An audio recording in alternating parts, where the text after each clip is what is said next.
She smashed my windshield because I didn't text back fast enough. If you can't handle me at my worst, you don't deserve me at my best, I replied.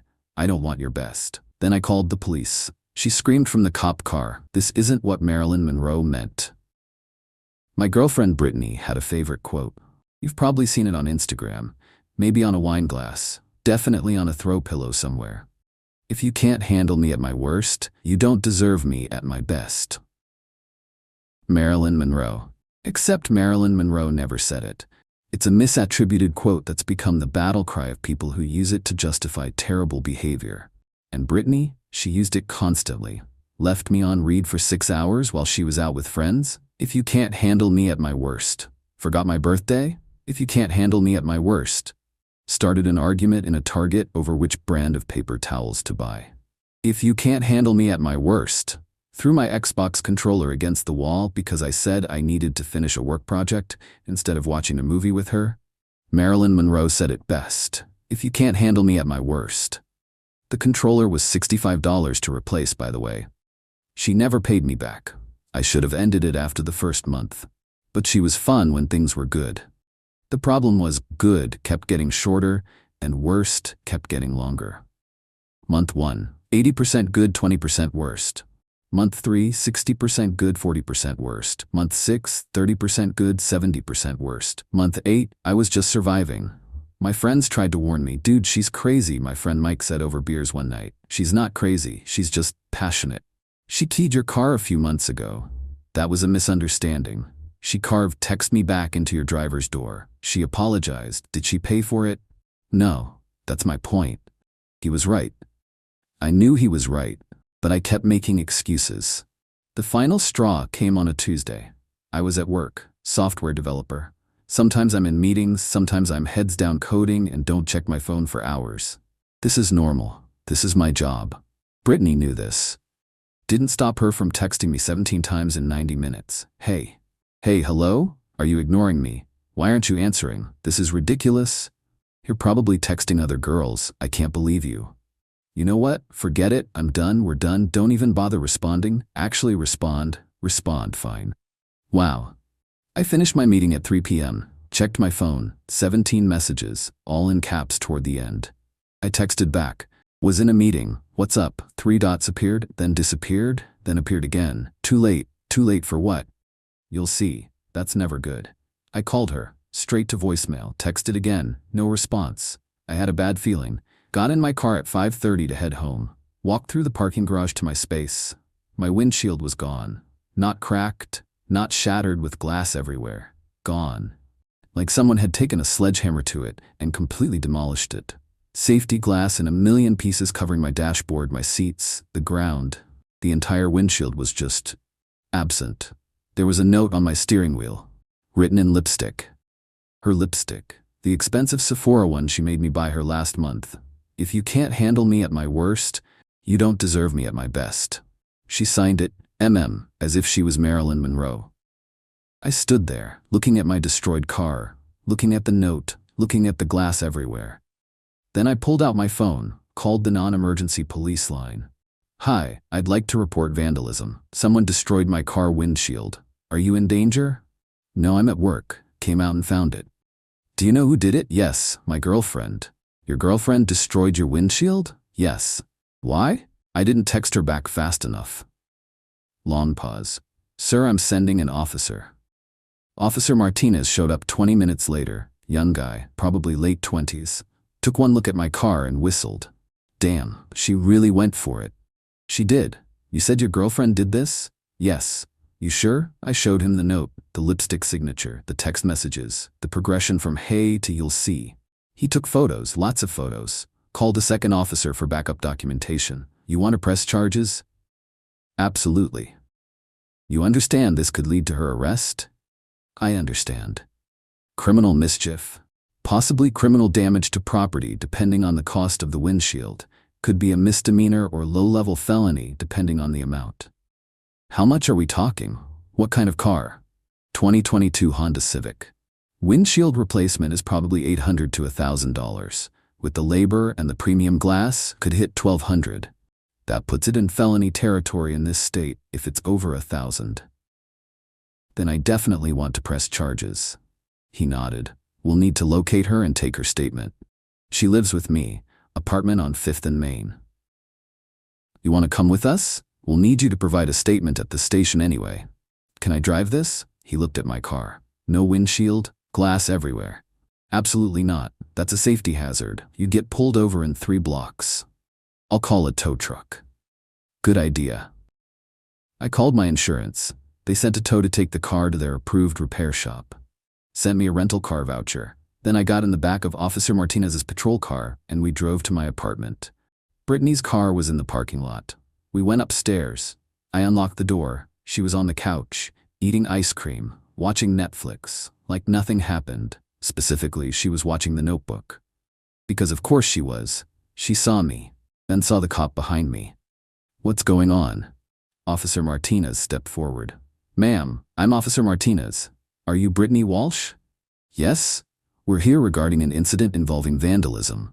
Specifically, the destruction of a vehicle windshield belonging to, he checked his notes, David Chen. I don't know what you're talking about. I almost laughed. Her lipstick was still on the coffee table, the same shade as the note. You don't know anything about a destroyed windshield? Nope. Martinez held up his phone, showed her the photo of the note, the lipstick, the signature. This looked familiar. Her eyes went to the lipstick on the table, then back to Martinez, then to me. Her face changed, from confused to defiant in about 2 seconds. And there it is. Ma'am, do you know how long I waited for a text back? 90 minutes. 90 minutes of being ignored. Do you know how that feels? Ma'am, that doesn't give you the right. Men used to go to war. They used to fight battles. And he can't even text me back? What kind of man ignores his girlfriend for 90 minutes? Martinez looked at me. You were in a work meeting? Yeah. Software development. We do deep focus coding sessions. Can't be on our phones. See? Martinez turned back to her. He was working. He could have texted me before the meeting. Did you know he had a meeting? I asked. That's not the point.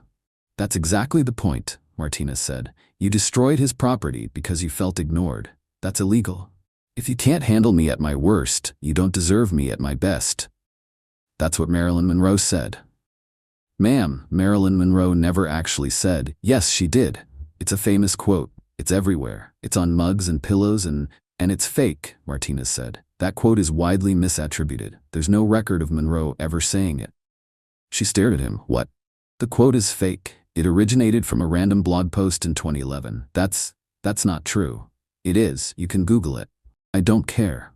The point is, he can't just ignore me and expect no consequences. Ma'am, the consequence of ignoring a text message is not having your windshield destroyed. That's illegal. Well, maybe men should learn to text back. Martinez looked at me, then at her, then back at me. Sir, how long were you dating her? 8 months. And this is typical behavior. Unfortunately, has she destroyed your property before? She keyed my car 3 months ago, carved text me back into the driver's door. Brittany jumped in. That was different. He didn't text me back for 3 hours. Ma'am, please stop talking. I had every right. No, you didn't. He turned back to Brittany. Ma'am, I'm going to need you to come down to the station with us. Why? Because you just admitted to committing criminal mischief. Based on the extent of the damage, we're looking at significant charges. Her face went white. Charges? Criminal damage to property. The actual charge level, misdemeanor or felony, will be determined by the prosecutor based on the documented repair cost.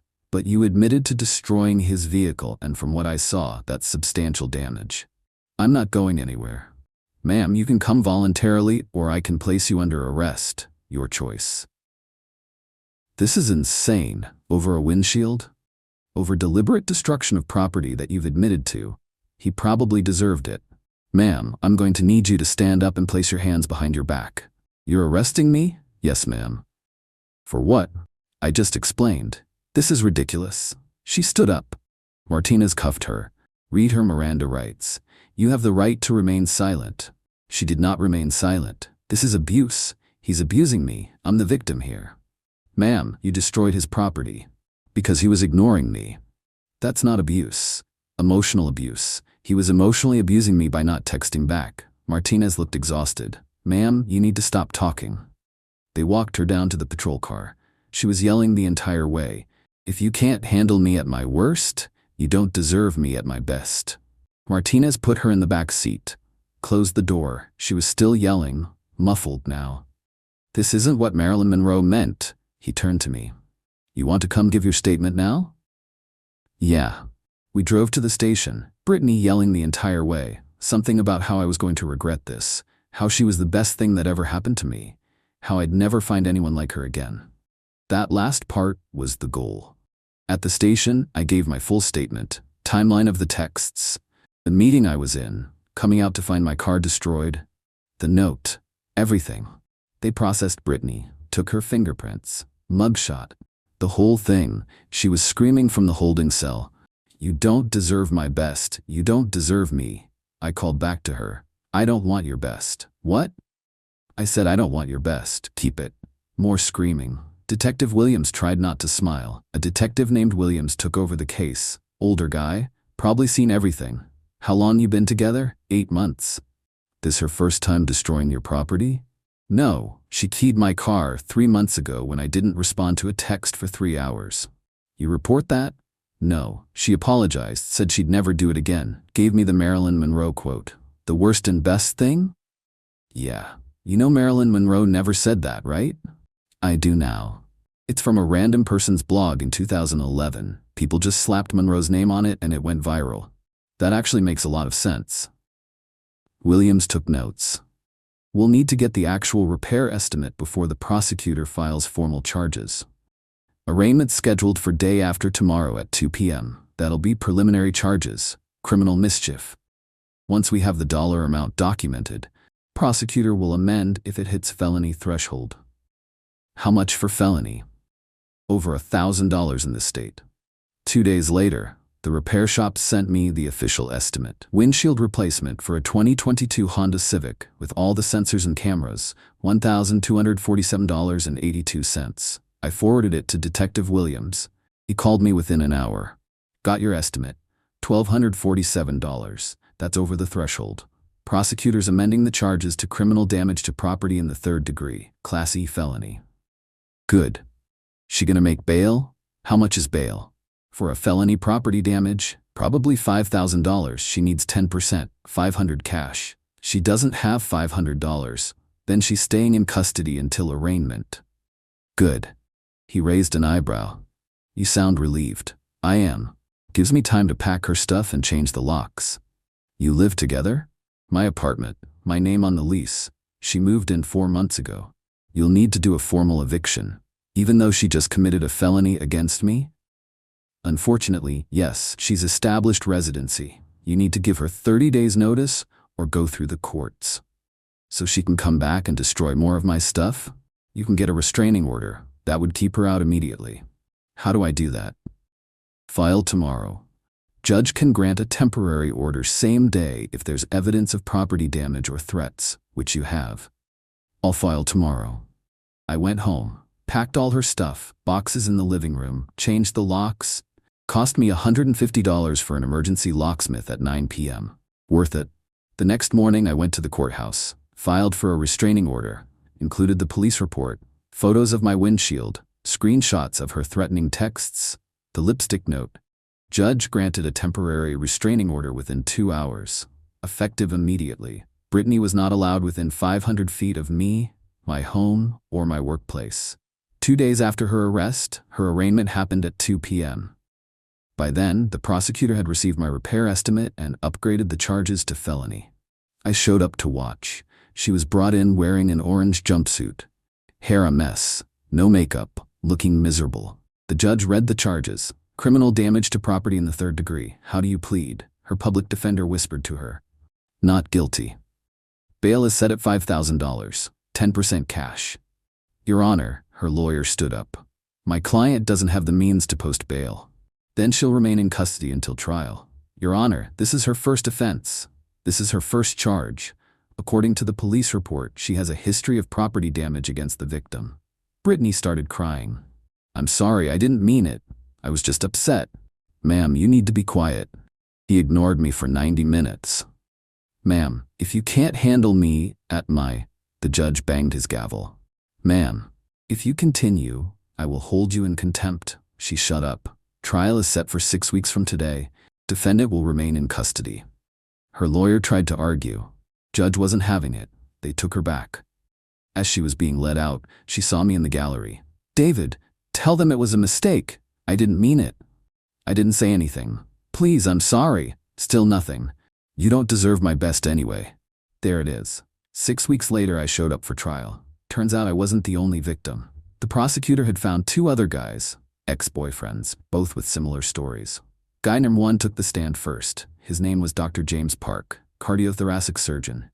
Park, can you describe your relationship with the defendant? We dated for about 4 months last year. And how did that relationship end? She slashed all 4 of my tires. Can you describe the circumstances? I was in surgery, emergency bypass. The patient was coding. I had my phone in my locker, obviously. When I came out 6 hours later, I had 83 text messages from Brittany. 83? Yes. Starting with hey and escalating to threats. The last one said, you'll regret ignoring me. And what happened? I went to my car after my shift. All 4 tires were slashed. There was a note on my windshield written in lipstick, if you can't handle me at my worst, you don't deserve me at my best. MM. Did you report this? Yes, but by the time I did, she'd left the state. Moved here, apparently. I couldn't pursue charges across state lines for a misdemeanor. The tires cost me $900. Thank you, Dr. Park. The prosecutor presented photos, police report from California, the lipstick note, the text message history. Guy number 2 was next. Marcus Williams. Accountant. Mr. Williams, how did you know the defendant? We met on a dating app, went on 3 dates. 3 dates? Yes, 2 weeks of dating. And what happened? My sister was getting married in Colorado. I flew out for the wedding weekend. Brittany wanted to come. I said it was too soon. We barely knew each other, and it was family only. How did she react? She seemed fine at first, said she understood, but then I stopped responding to texts during the wedding events. My phone was off during the ceremony, reception, family photos. And then, I got home Sunday night. My apartment window was shattered. There was a brick on my living room floor, with a note taped to it. Same quote, if you can't handle me at my worst and all that, signed MM. How much was the damage? Window replacement was $400. I had glass everywhere, ruined my couch, my carpet. Total damage was about $1,800. Did you press charges? I tried, but she'd already blocked me on everything. Changed her number. I couldn't find her. Until now. Until now. The prosecutor turned to the jury. Ladies and gentlemen, the defendant has a pattern. 3 men. 3 acts of property destruction, 3 notes with the same fake Marilyn Monroe quote to that. This isn't a one-time mistake. This is a pattern of behavior. Brittany's lawyer tried to argue emotional distress, temporary insanity. The prosecutor brought in a psychologist who testified that destroying property over text message response times is not insanity. It's entitlement. This is learned behavior, the psychologist explained. The defendant has learned that when she doesn't get what she wants, she can destroy property and justify it with a quote. She's done it 3 times that we know of. Each time, she's faced minimal consequences. Until now. The jury deliberated for 90 minutes. Found her guilty. Sentencing was 2 weeks later. The courtroom was packed. The judge, a woman in her 60s named Judge Patricia Morrison, looked thoroughly unimpressed. Miss Walsh, you've been found guilty of criminal damage to property in the 3rd degree. Before I impose sentence, do you have anything to say? Brittany stood. Her lawyer tried to stop her. She stood anyway. Your Honor, I just want to say that I'm sorry. I made a mistake, but I was provoked. These men ignored me. They made me feel worthless, and like Marilyn Monroe said, "Stop right there," Judge Morrison said. Your Honor? Miss Walsh, I've heard you quote Marilyn Monroe approximately 15 times during this trial, in your testimony, in your police interview, in every statement you've made. So I did some research. She pulled out a printed document. Marilyn Monroe never said that quote. According to multiple fact-checking sources, including Snopes and the Marilyn Monroe estate, that quote first appeared on an anonymous blog in 2011. It was later falsely attributed to Monroe and spread across social media. Brittany just stared. But it's everywhere. Everyone says she said it. Everyone is wrong. The Marilyn Monroe estate has specifically stated that Monroe never said or wrote those words. They've spent years trying to correct this misattribution. I don't understand. Miss Walsh, you've built your entire defense around a fake quote. You've justified 3 separate acts of property destruction with a quote that doesn't exist. You've been using a fabrication to excuse criminal behavior. But I have a poster with her face on it, with the quote.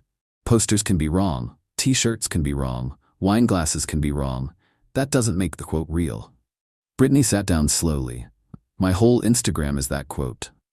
Perhaps you should reconsider your Instagram. I tried not to laugh.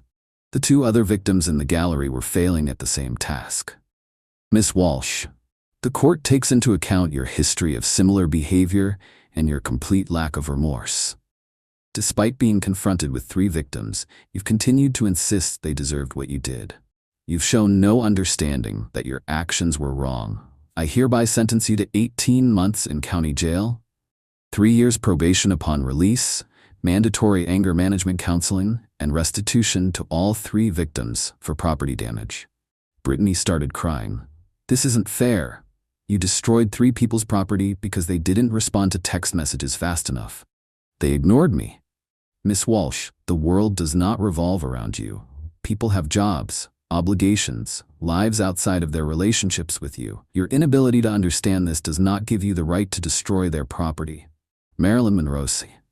But Marilyn Monroe said. Judge Morrison held up her hand. Stop. I just explained to you that she didn't say it. Continuing to cite a fake quote will not help your case. So everything I believed was a lie? Apparently. My whole personality is based on that quote. Then perhaps you need a new personality. The bailiff tried to escort her out. She was still processing. Wait, so if Marilyn Monroe didn't say it, who did? No one knows, Judge Morrison said. It's an anonymous internet quote that people decided sounded better if they attributed it to a famous actress. So I went to jail for a fake quote? No, you went to jail for destroying property. The fake quote is just embarrassing. I have a tattoo of it.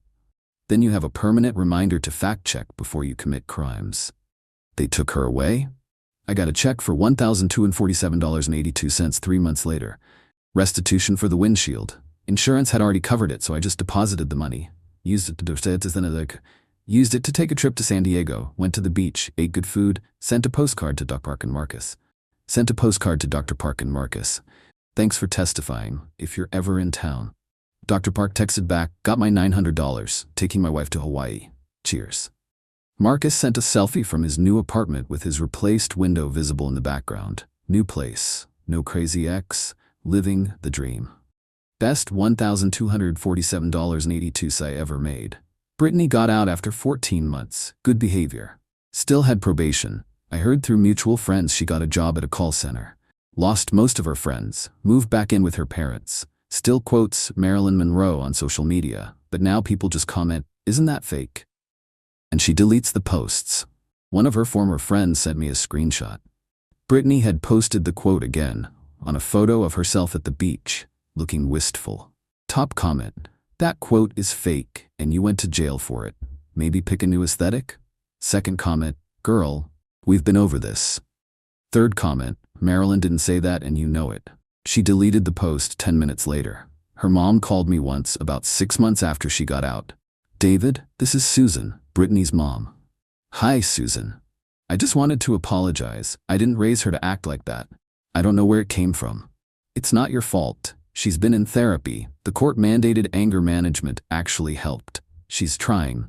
That's good. She wanted me to ask if you'd be willing to talk to her. She wants to apologize properly. I appreciate that, but no, I've moved on. I understand. I'm sorry for all of it. It's okay. Really. I'm dating someone new now. Her name's Amy. She's a teacher. Calm, reasonable. Doesn't destroy property when I don't text back immediately. Last week I was in a meeting for 3 hours. Came out to 6 missed calls from a number I didn't recognize. For a second, I panicked. Checked my car in the parking garage. Windshield intact. Checked the tires, intact. Checked for lipstick notes. None. Texted Amy. Hey, got caught in a meeting. Everything okay? All good. Just saw a funny meme and wanted to send it to you. Take your time. That's the difference. We've been together 8 months now. Same amount of time I dated Britney, but Amy has never once destroyed my property, quoted fake celebrities, made me afraid to check my phone, made me scared to go to work, blamed me for having a job, said I don't deserve her best. Because here's the thing about that quote. Even if Marilyn Monroe had said it, it would still be toxic.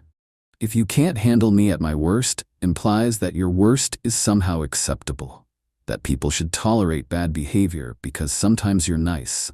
That's not how relationships work. Your worst should be a bad day, a little grumpy, temporarily stressed.